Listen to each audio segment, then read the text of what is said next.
Hey there ladies and lads, Bisha here, and welcome to my very first tutorial video.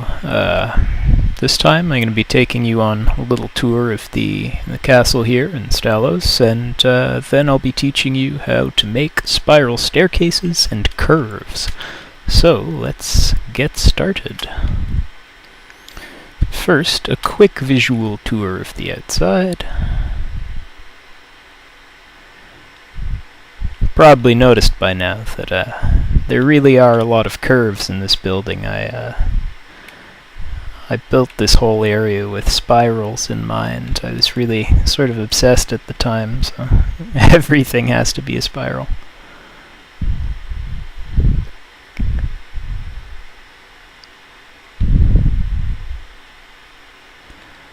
I think it comes out rather nicely though, so let's go take a peek on the inside.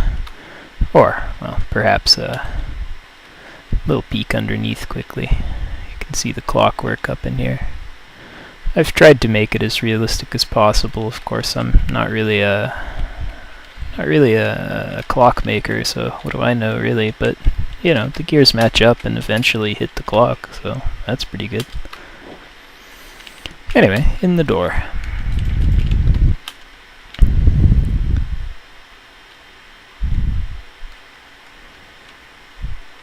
Now this is a little trap that I set up. It's quite simple. It doesn't work during the daytime since there's too much light in this room. You really can't have mob spawns, so I'll change it to night. This is about the right time to actually play the record. It'll work out quite nicely for you. What prevents mob spawns here during the night is actually the fact that all of these floor bits are upside down half blocks, and that limits mob spawns because the game doesn't actually allow them to spawn on translucent blocks, and any sort of half block, whether it be upside down or normal, prevents mob spawns. This is a little bit of an oversight on my part. Endermen tend to spawn out here because the spawners are just under here.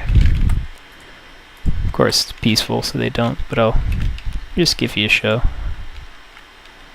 Quite simple, really. Pistons pull down, Endermen start spawning, and presumably the player gets out of this room as quickly as they can.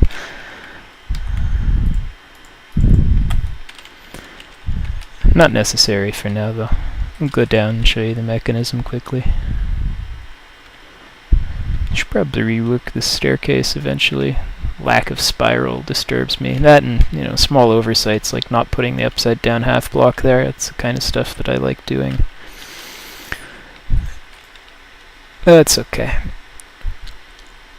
So underneath the throne room we have this sort of mechanism area. I wanted it to feel a bit like a weird, broody domain for some, well, broody night, effectively. Bit of an organ here. Of course, my sound is way down, so get our metronomes going as well.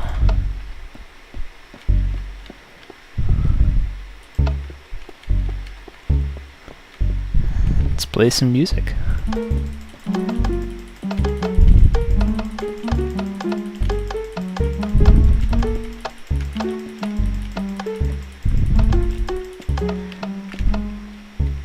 Well, turns out I'm no musician. The piano's horribly out of tune, but it does work. I'll go over mechanisms for my instruments in a different video, I think. Today I'd like to focus on spirals. Spiral staircases in particular. This is something that I've had a lot of people ask me about. It seems to be that spiral staircases are a popular accent, but it's oftentimes that people don't know how to build them. This one I don't think is optimal. I've got a more streamlined design for them, but I think it works for this room. Let's continue on upward. There's another tighter spiral up here. Well, technically looser, but we'll pretend. These don't look quite as good though. It's a bit of a sharp ascent there. Continue into the mechanism room here. Can turn on the lights as we go. Lights upstairs as well. Another disc, why not? Oh, well, except copyright issues, I suppose. Oh well.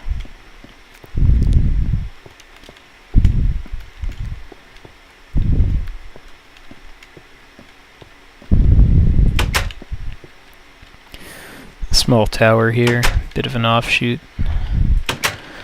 Now you can see you can access the mechanisms inside. I've left it up to the player really. They can disable them if they like. They can go through. It's really part of the experience is mastery over your environment. You can break this plate if you like to. It just activates this dispenser. Chance for either an Enderman or a bottle of enchanting. Same deal here. If you're paying attention, you know that there's a second trap there. This one's a little more dangerous. I just got lucky, I suppose. This room I'm not particularly thrilled by. This arrangement here is not very good. And kind of in the way of my lab, but that's okay. I'm not sure why I'm taking these things, actually. There's no point in it. Oh. There's an Enderman. Another Enderman. Not so lucky on the second pass. These staircases are a little tight. Basically made them with the exterior of the building in mind rather than the interior. Now, I'm going to turn monsters on for another moment, since, I mean, if ever there were an obvious trap, it's a lever and an iron door. Especially when they're not right next to each other, you know that this activates something behind. This was actually something that I had changed relatively recently. Originally it was a series of pressure plates, but mobs kept spawning and yeah, it didn't really work out. Of course I could probably fix that problem with half blocks on the staircases. Oh, hey, my mobs didn't spawn. We are getting supremely lucky today, or unlucky in this case. I mean, I kinda wanted them. There we go.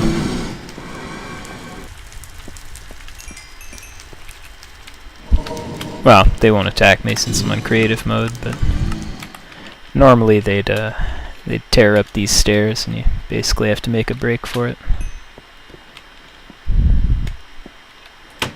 And you can go up and out. Up into this balcony area. Not really much to do in here. Well, you can turn on and off the chandelier if you're so inclined.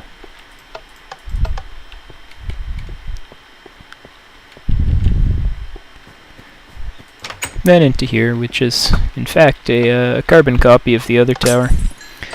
I'd considered changing it so that disabling this mechanism actually sets the trap off. I think that would be more interesting as a gameplay mechanic, because if you teach the player in the first place that, you know, either the trap will go off or not if you disable it, then the second time around it catches them off guard when, well, they pop the trap instead of disarming it.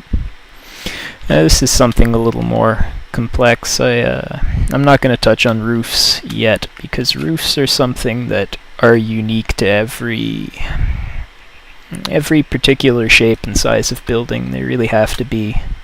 I mean, there are certain rules that I follow to do roofs that will help, but save those for another video. Curves like this, soft curves using upside down half blocks. It's quite simple. I generally have a system. I'll get myself some materials here.